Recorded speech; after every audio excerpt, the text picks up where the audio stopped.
you know, I wouldn't say he's non-confrontational or anything like that, but he's definitely trying to manage. He's definitely in, you know, the biggest spot that he's been in his tournament career, and he's really been on a heater. He had some success earlier in this tournament, and I know that he's very aware. So he's not going to want to let this opportunity slip past him. So I can guarantee you that when he's going to be getting in, he's going to be getting in good. I just hope he proves me right here. I'm definitely not going over it. All in.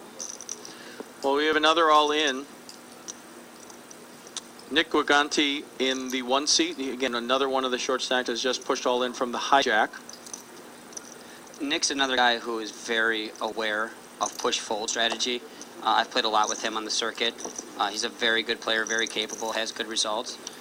He's going to be probably on the tight shove range unless it's late cutoff button, small blind to big blind. He's going to be getting in with better hands unless he's really late in the order. Well, Nick got through and he is survived. I was trying to figure out why the other side was ugly. We are here at Chicagoland's Horseshoe Hammond Casino. Final table, WSOP main event, $1,600 buy-in. Actually, here it was $1,675 buy-in. 1,536 entrants. Raised to 160. A 4-day event, which is a little bit different. They had a day 1 on Friday, a day 1B on Saturday. Most of the circuit events, as both of you know, on tour have a split day 1 on Saturday. Day 1A is starting around 11 o'clock. Day 1B starts around 7 o'clock. To 375. And once again, we have action between two of the bigger stacks. Brad Albright raised to 160. Oh, wow. Trip Kirk is just re-raised to 375. And we have Chip Leader Josh thinking about this. It's a good spot for Josh right here. I think it's a great spot for Josh. To be honest with you, I don't like Brad's open sizing. I think that at this point in the tournament, he should be min-raising or close to it.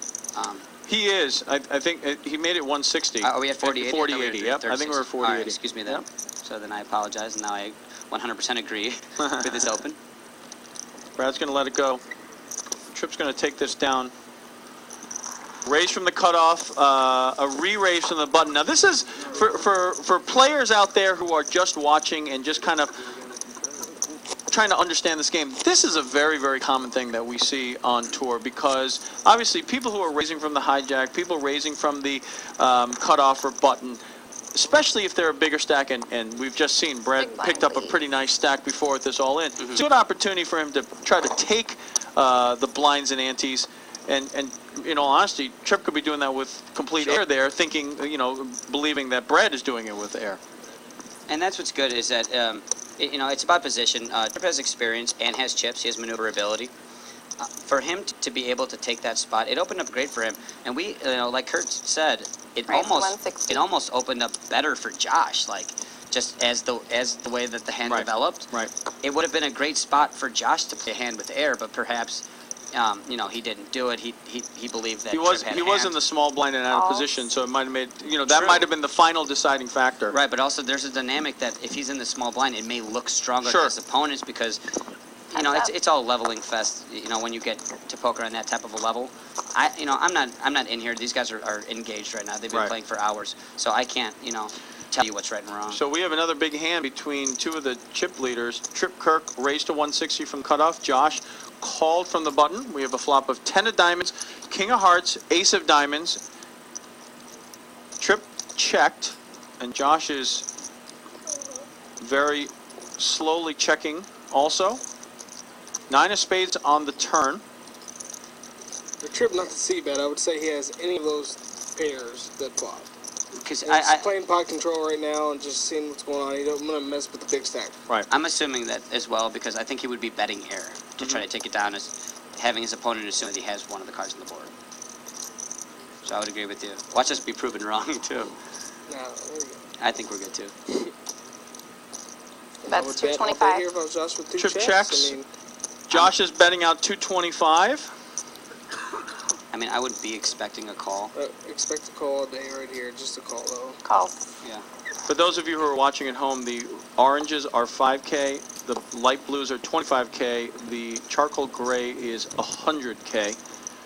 With how quick Tripp just checked there, I'm assuming that that's representing that he wants to get to showdown, and that he would be calling some sort of reasonable wager. I mean, he could get pushed off it. I don't know.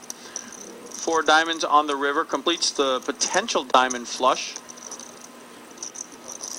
I would assume that Tripp would be calling with how quick he checked and the way he's played this hand. The diamond is kind of irrelevant. I put Tripp on any ace, ace 3, I think diamond's relevant as well. and Tripp wins the pot with. He checked behind surrendered. Check, check, and we didn't see what it was, unfortunately. But our analysis was correct nonetheless. Well, Nice job, Kurt. Yeah, buddy. Yeah, bud. But that's true, though. There's no way he's checking air. Yeah, he has no error. Yeah, he's got a hand. Another nice pot for Tripp Kirk. We are at the 40, 80,000 blind level. Again, 10,000 ante. The next All in. level will be 50, 100,000. We have an all-in again from Nick Guagenti. 13 big blind stack. I mean, you're going to see Yeah. a little high. Fairly standard. straightforward. He did it from under the gun. You're going to see 2 paying cards in his hand or a pair or a suited ace. He's showing I'm Showing assuming? something. Shows pocket queen. Shows He pocket shows queens. pocket queens. Queens, See what wow. he's showing these pocket queens though to gain fold equity later Right. from these players, so that he can possibly, if the situation arises, get through light Right, for and a couple of times. I've talked about this a lot on airs, is that that's the time to show. When somebody in that specific situation shows a blank hand, I never understand that. Why even show like just an ace? Because now you're saying, well, no, so you did it with a light ace. I want to show that, right? Because you want everyone to be like, wow, every time he does it, he's showing something Right. big. Honestly, better than showing one ace like everybody does, or like Right. shows the ace of spades and be like, I'm not messing with you. Right.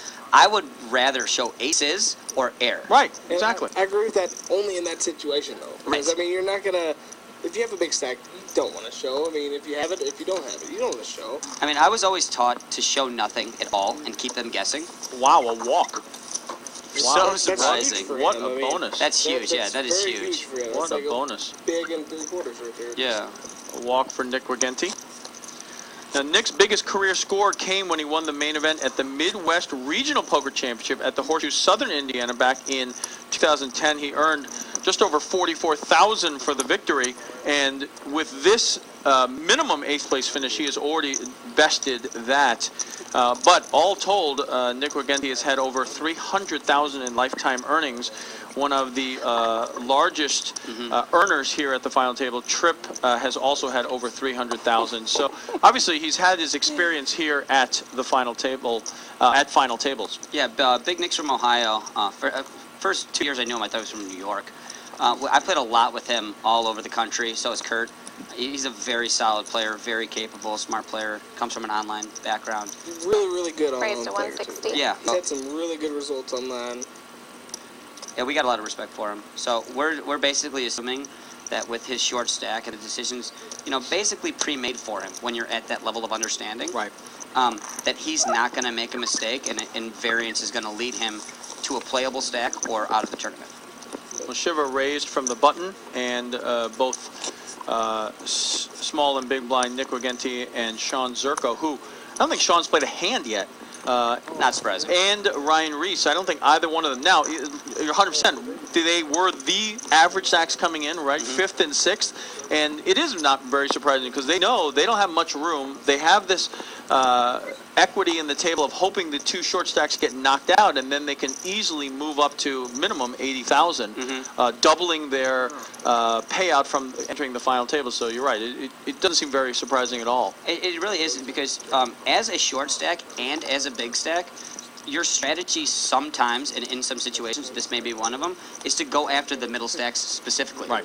Don't mess with the big stacks for X reason or X reason, Raise and to don't mess with 160. the small stacks because you may be forced to call them off or something, and put yourself at risk of being a small stack. So let's make sure everyone out there understands what we're saying is that if you have a short stack like we do right now, which is in the 15 big blind range, if you attack these players, basically the only move they have is all in. They're not even going to call you. You're basically still putting them to the test. Exactly, for a sack. and you're in a situation where you could potentially lose 13 to 15 big blinds because you have to call off. The big stacks obviously have a lot more room, but when Sure. you're a middling stack, it's a very difficult spot you're put into. Oh, it's terrible. I mean, you want to lose 15 blinds, leave yourself with 15 blinds, and be dead nuts last? Probably not.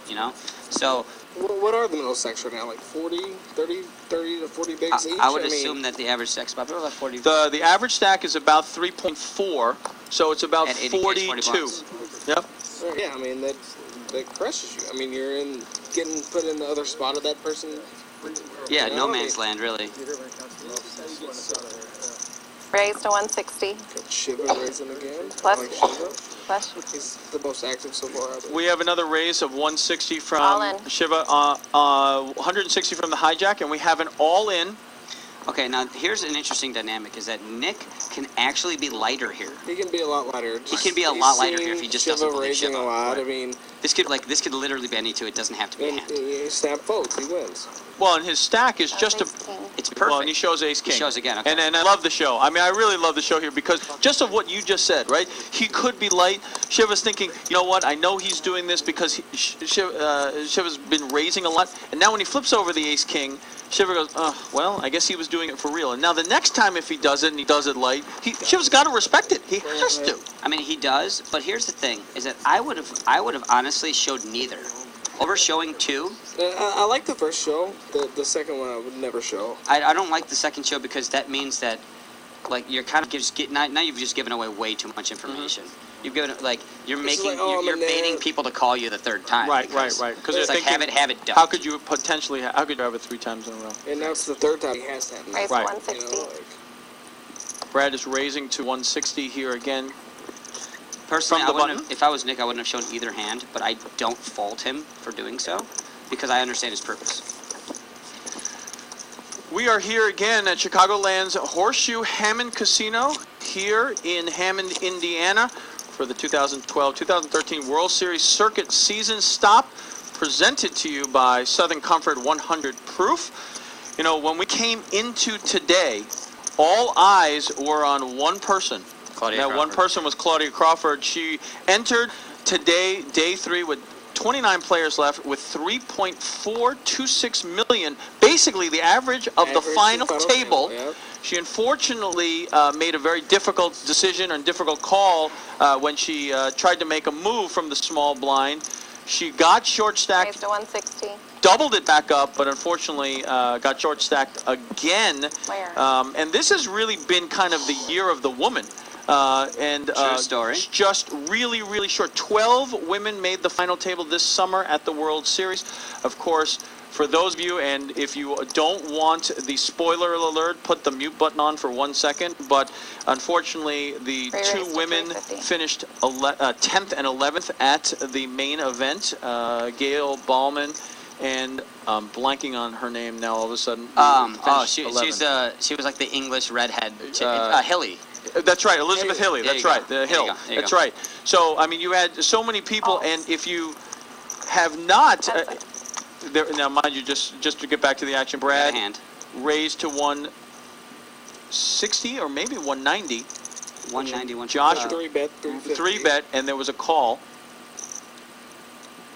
Action flop. He's Josh 65. raised from the big blind. He 3-bet from the big That's blind. 255. Ace of spades, 6 of hearts, 5 of clubs. It seems like any ace flop is going to be an action flop because people are going to be betting it for value and betting through it at this Right. point.